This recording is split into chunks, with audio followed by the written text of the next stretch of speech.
ஒரு ஐடியாலஜிக்கலா இப்ப right wing உலகம் முழுக்க வெற்றி பெறுகிறது, வலதுசாரி சிந்தனை கொண்டவர்கள் எல்லா இடங்களையும் வெற்றி பெறுகிறார்கள் அப்படிங்கிற ஒரு பார்வை முன்வைக்கப்படுகிறது.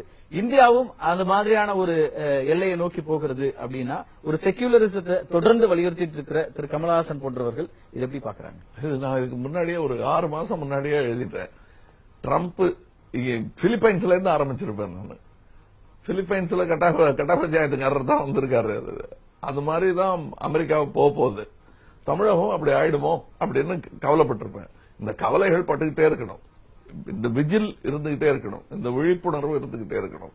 ஆனா இது சன்னியாசம் இல்ல, தனித்தும் பசித்தும் விழித்தும் இருக்க முடியாது. விழித்திருந்தா போதுமானது. பசித்து இருக்க மாட்டேன், தனித்தும் இருக்க மாட்டேன். நான் ஒரு கூட்டத்தோட தான் இருப்பேன்.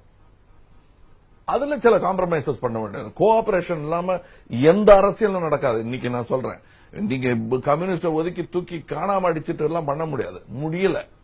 தமிழகத்திலேயே அது நடக்கல. இன்னும் இருக்காங்க அங்க ஒரு கட்சியா, பெயரளவுல கட்சி அளவுல தானே இருக்கிறாங்க. அந்த சித்தாந்தங்கள் மக்கள் ஏற்கக்கூடிய இடத்துக்கு வராத போது வர வைக்கலாம். டிஎம்கேவும் அப்படிதான் இருந்தது ஒரு காலத்துல, இல்லையா?